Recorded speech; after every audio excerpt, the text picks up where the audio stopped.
What's going on, y'all? Welcome to Breaking the Kernel. I know I look like an 80s porn director, but let's get right into it. Also, if you're only listening to this and not watching it, that's sounding wild and out of context. For those that are just listening, I shaved my beard off. I have just a mustache, and so I look crazy. So, with that being said, let's get into it. Australia has done it. They've done it, and I think a lot more countries are going to follow suit. They have officially banned people from the age of 16 and under from having a social media account. And social media companies have, I believe, 1 year to adjust to this new way of life, basically, which is very interesting. Very, very interesting. I really want to talk about this because, in my opinion, is that, like, for a lot of people, it's very divided. Is that a good thing or a bad thing?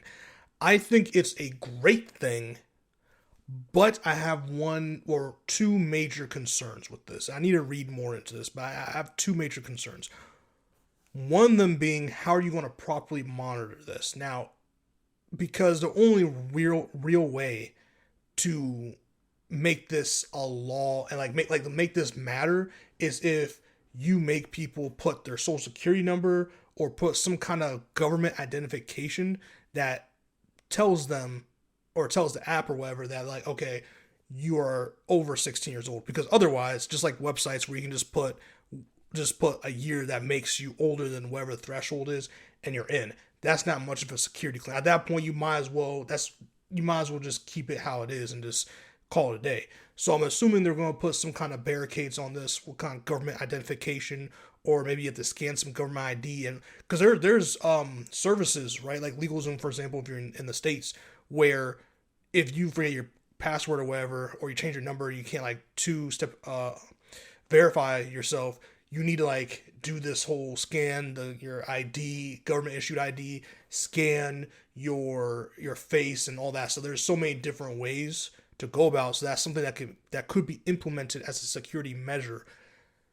My second concern is, I feel like this is a great step, like I said, but I feel like if you don't issue proper training in the classrooms for people 16 and under, well, really 18 and under really when you think about it, but definitely in this case 16 and under, if you don't put some kind of law in place or some kind of measure in place where they can learn more about social media as a whole and learn more about being safe online and how to take security measures to not get their identity stolen, or that, with this political landscape, with this media landscape, not just political, but media landscape, it is very dangerous to consume all of this content, and you should really find ways to protect yourself. And one of the ways to protect yourself is just better media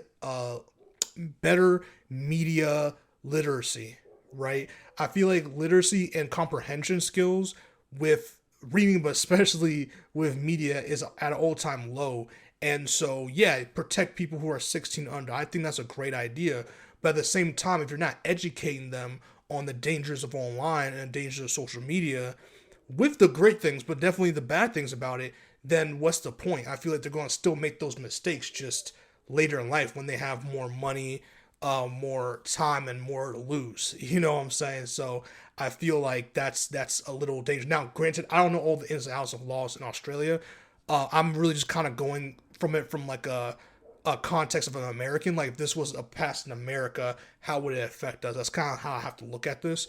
Because, for example, a lot of things you can't really have until you're 18 years old. So a lot of the dangers with online you don't really learn to understand until you're 18-year-old and you have your own credit card or debit card, you have your own money, you have a job, like some, depending if you're going to college now, you have your first full-time job, where you have a job where you really start making money, whether it's part-time or not, you know what I'm saying? You're still making money, and now you can spend said money. And if you have social media now, whether it's YouTube or whatever, you see how much advertisement is on everything and everywhere. Even streaming services, there's so much advertisements, and that targets people, whether it's ads on social media or ads on streaming services or commercials on TV. Like, they target people, and they know what they're doing. Trust me, these ads are very, very calculated, and they know what they're doing. And you can target a lot of the people you want to target with these ads and these commercials, you can target them. I promise you, it's not that hard. So I say all that to say, I feel like if we don't put good structure in place for a law like this, it can get very dangerous very quickly. Or not dangerous, but it really won't mean much, because then you'll have a bunch of teenagers who have zero media literacy. They don't know how to handle online. They don't know how to handle the pressures of social media. They don't know how to handle misinformation on social media. They don't know how to handle advertisements or protect themselves. And they just suddenly turn 18. They have access to like Twitter, Instagram, all these things. And now they're, you're just kind of delaying the inevitable of what happens with social media, especially with applications like Instagram, where it really, really messes up people's ideas of not only their body, but of where they are in life, their age, all these things. So we don't, and I've said this, I've wanted a law like this in America for a long time. I think it will do wonders. And this is, I know that's an old head way of speaking. People can call me Unc. People can call me Big Bro, whatever the case may be. I was a kid once, right? And I was exposed to Facebook, when MySpace when that came out, Facebook when that came out, etc. But I understand, especially now, it's not like how now compared back then is not the same. It's way more established now. People make money on all these sites, which means their loyalty is to their money in their pockets, not to you. There are plenty of influencers, plenty of content creators who will jump at the chance of any brand deal as long as money and they kind of align with the idea. They'll sell you shit they've never even used before or don't use. They don't care what happens to you. They don't care how much money. As long as you click that affiliate link, they'll be all right. You know what I'm saying? So I say all that to say there's a lot of real situations. Like what social media and the effects it does is not just, it doesn't just stop with, oh, our children are using it. If we stop that, it stops. No, like there's so much more than that. And part of it is just that we've never, and at least I don't know how Australia is with their education system. I know for a fact in America, we have not done a great job at all of media training, of media literacy, of comprehension of what you see on the internet, what sources to use, how to check sources, how to verify sources. Like we don't train anyone to do this, young or old. Like no one knows. That's why the misinformation on Facebook is so crazy. And you have your grandma and grandpa sending you fucking conspiracy theories as law. Like there's all kinds of misinformation and links and no verification ability. And instead of putting the money on verification of these links and these threads and making sure it goes from credible sources and make sure people cite things, people don't do that. And that has become translated into real life where people just be saying stuff and don't be verifying anything. They don't care to verify. They don't even be verified. They don't care to question it and use that information and use their common sense or what they know and believe to formulate their own opinion. They kind of just go with a narrative and run with it. And that's what's so popular on social media. And we're living in a very hot take world. And I feel like without education and without really getting to the basis of this, the ban on social media for 16 under is just a band-aid. It doesn't cure the problem. There's nothing happening under that band-aid. The band-aid is covering up a crack on the street. That's what it's doing, right? It's not putting more asphalt to kind of like secure that street and make it passable. It's just putting a temporary fix on things. And that's not the way to go. This is a great step, but I hope that there's more with this. I hope that there's a follow-up, because I feel like if we get a true social media etiquette, not even etiquette, but social media education, while also really controlling how much damage companies, influencers, content creators, and etc. can do to kids.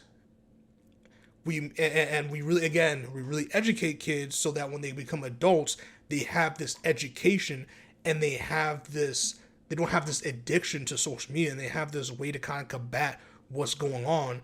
We could formulate a whole new generation of people who really take back control of some of the things that social media has stripped away from people. And that's hard, right? Because again, when you're not exposed to as a kid, growing up, you're hit with Instagram, and because trust me, what's on Instagram, what's on Twitter, like all this, especially with all the all the images, all the porn, like all the stuff that's just fluttered on social media. I can't imagine being 18 and just finally, or 17, 18, being getting exposed to this for the first time. You're still like in high school, or whatever. You're getting exposed to all this. That's crazy. So I hope there's a way to still like educate and find a way. And I hope that we also don't just stop there. We also start holding social media companies accountable for what's being posted online. You know, I don't want to restrict anyone's content or what they're doing, but there's a certain point where it's like, all right, we need to like find a way to make this live. There's no reason, and I mean the algorithms are terrible. There's no reason why I can't go on like Instagram or Facebook in public without a wild video, like a wild image or video being shown. Like there's a wild west out there, and again, money and sex sells, and they know this, and that's all they care about. So, or violence and sex sells. So like that's what a lot of these companies do. That's what a lot of these companies promote. So I like the law. I really like it. I just hope that there's steps. I hope they don't wait years between. I hope this is something that's like, hey, let's ramp it up. I hope they had a plan. This is the first step in said plan. They have more to back it up, because I feel like, again, Australia will be a sample size. If we see some positive come out of this, I really do see more countries start to, like, especially with an app like TikTok and stuff. I start to see countries start implementing this into their law, into their culture, and make it a societal norm where it's like, hey, until you're 17 years old, 16, 17 years old, 18 years old, you're not touching this stuff. Or at least it's going to be heavily regulated on what you can do. Or like, for example, there's like a little button on YouTube where he's like, oh, is this content made for kids, or is this, you know, like there could be some type of button that that creators have to click, or not even just creators, but like just people have, before they post something. It's like, hey, before you post this, does this have XYZ? If it has these things, that means we're not showing this to anybody who has an account that's under the age of 18, or like under the age of 21. If it's like alcoholic content, or if your ads have ads for alcohol in it, it shouldn't be exposed to people who are under 21 years old. So in the States, again, because I know in some countries the drinking age is less, but stuff like that, like, and I could, you know, this is not a great plan or the best plan. This is just me kind of spitballing it, but these are things I've thought about for a while, and I think that this would be a very interesting way to show people how bad social media is. 'Cause again, we see positive results from this. We can really take that data and really put more into, like, I love experiment on social media in terms of that, to really show the psychological and physical damage that social media can have. And I do think that social media can formulate an addiction with people on their phones and social media. So there's so much science and so much data that can be had from this law that I'm very interested in. I hope they make it public, and that's what I'm saying. I hope there's studies, I hope there's laws, I hope they really go all in on this, and not just some weird political move. I hope it's like, hey, we really do care. We've seen enough damage, especially in the world, and we want to try to see if we can do something to help curb this and make a better tomorrow. And if that's their mindset with this, I completely support it, and I'm really excited to see what's going to come of this. But yeah, something I really, really, really want to do, and I really want to talk more about the effects of social media on my podcast. So I'm hoping to get like some type of professionals, whether it's therapists or other psychological professionals, and social media experts and stuff like that, and see if I can like do some type of like get some series going where I discuss that. That's something I'm passionate about, and I really do think that it's time that we do combat social media in a certain sense. In other news, let me see if I can find this, because this is really important. I thought this was very interesting. I wanted to find the article because I forget, but not a year ago, I think it's Germany, where they have officially made prostitution, or like at least sex work. I shouldn't say it's just prostitution, but sex work, excuse me. Like they like basically they get W-2s, they get like government forms.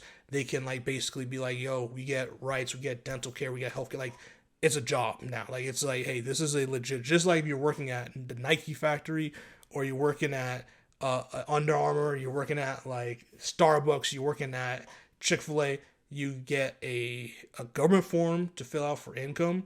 You get benefits depending on your full-time or part-time, whatever position. Like, they're starting to integrate the sex work in society in that regards. And I think, and it is probably controversial, I think that's a great move. I want to do research. I want to continue learning about this, keep up the news. I think this is great news because sex work is one of the oldest professions in the world. It's not going anywhere. It's not going anywhere. It's one of the most lucrative businesses in existence, and it's very dangerous. It is very dangerous, not just because of the diseases that can come with it if not regulated properly, but also the domestic and physical and mental violence that can come with sex work, and so many other things that can come with sex work, which makes it very dangerous. And so I think by just like with drugs, by legalizing it and regulating it, I think it can help a lot of people. Now, again, this is coming from a guy. I'm from the outside looking in. This could be a very naive standpoint. I don't know. Like I said, I'm educating myself and getting and doing my research. But from what I've seen and from what anyone who knows anything about sex work can tell you, or just from researching a perspective, that is a very dangerous job, and that without regulation, without proper care, without contraceptive, like there's so many elements that can make sex work so dangerous, and without proper channels, without proper structure, a lot of people can end up dead, harmed, or missing. And I feel like if we stop pretending like sex work doesn't exist and that many people don't enjoy sex work, like we just be like, hey, this is a legitimate thing that people enjoy. That's always going to happen, whether we allow it or not. At least if we allow it in a certain aspect, in a certain sense, that we can make it safer for the workers. We can make it safer for the customers. We can make it safer for everybody. And the government is also obviously going to take their cut. The government is seeing all this money that's not really taxable, and they're like, hey, we can tax the shit out of this. So, I mean, that's what it is. But they're also like, hey, we can save a lot of people. We can save a lot of people. It's a very dangerous job. People get trafficked, all kind of. It's a very dangerous job. So I said all to say that hopefully this leads to good things. Like any law, I hope it leads to good things. I hope it leads to protection. I hope it leads to rights, equal opportunities. I hope it equates to making sure diseases are controlled. Make sure that also the stigma of sex work and some STDs, STIs, all kinds of stuff is also, like, the misinformation around those things are also rampant and can lead to a lot of discrimination and a lot of just wrong way of thinking and misinformation. So again, just like the social media law and stuff, I hope that with laws like this that are passed, or with rights like equal opportunities that are passed for people, I hope there's also education that comes with it or right behind it, so that people don't just be like, sex work, that's no, like, let's look at what they're doing. Let's look at the history behind this. Let's look at, like, just how much money this thing makes, and how, like, there's so many elements to this that's like, we want people to be safe regardless, right? And if it's going to happen anyway, you want to make sure everyone's taken care of, and make sure that everyone's safe, and make sure that we can get proper channels in place, so that if something happens on the job, people have someone to formally complain to, or people can get the help they need, whether it's legal or something else. You know what I'm saying? We can curb some of this trafficking. We can curb some of the unsafe practices. We can curb some of the violence that happens between the workers and the customers, and vice versa. Like, there's so many elements to this that is very, very dangerous, that hopefully this can help save a lot of people, keep a lot of people safe, and keep everything in a legal and clean way. You know what I'm saying? So I hope the best.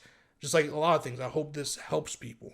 And I think this is something that could really be beneficial for the rest of the world to look at as a sample size, just like the Australia thing, and be like, hey, this is something we can implement into our society. Like, let's remember, marijuana was highly stigmatized, and just, it's almost like devil's juice, devil's lettuce, whatever people want to call it.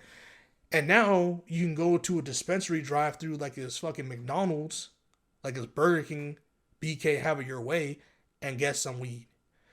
Where I'm at, there's a legit dispensary on every corner. I'm not kidding. Like, it's fucking Walgreens, right? Like, it's so different It's so different, man. And so yeah, at one point we looked at weed a certain type of way. Now we look at it like, again, dispensary drive-throughs, like it's a fucking bank. You know what I'm saying? Like it's crazy. Sex work again is one of the oldest professions in the world. It's it's only a matter of time, before we start legalizing. Just like we have, like I don't want to make that comparison. Hold on, let me. It's only a matter of time before we have like red light districts. Basically, is what I'm trying to say. There's only a matter of time before there's designated zones in major cities. I'm talking about America right now.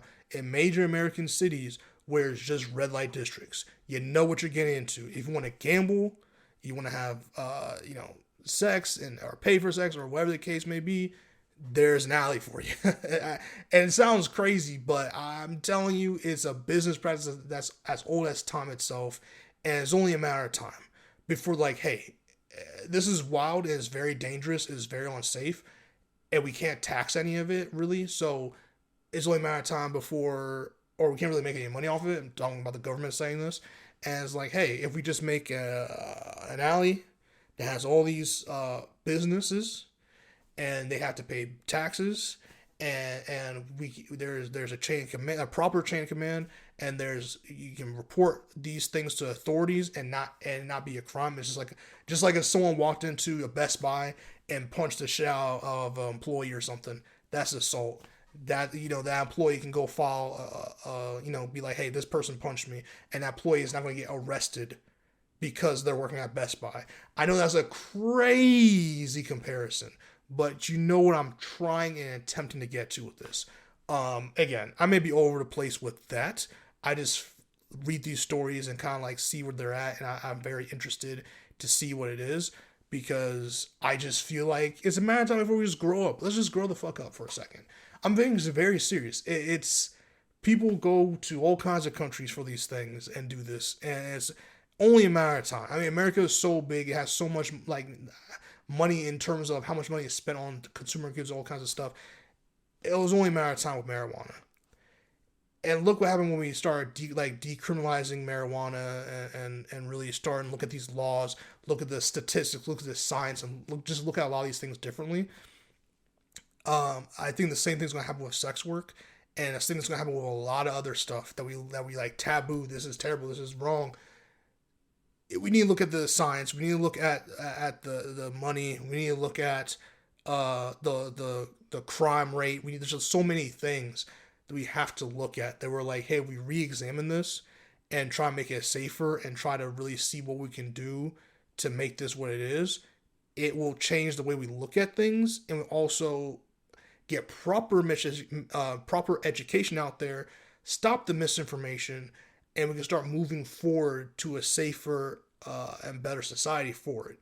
So we'll see what happens. But with that being said, that's the episode. I appreciate y'all. Let me know what y'all think down below about sex work, about sex work, about them getting basically W-2s, and them getting and health insurance, and then all that kind of stuff. Let me know what you think about social media. Or do you think banning it for teenagers and kids is the right move? Or do you agree with me where it's like that's a great move, but there also needs to be a follow-up. There needs to be more than just this law. And I'm curious to see, do you think America is going to pass something like this? Do you think this is something, instead of just straight up banning TikTok, because their problem is it's destroying the youth, maybe there just needs to be a ban for people who are under the age of 18, make it just like opening a bank account, or buying cigarettes and stuff like that. Like maybe there needs to be age ban, and after that you can make your own decisions. So let me know what you think. Don't forget to comment, like, subscribe, share. See you on the next one. Have a good one.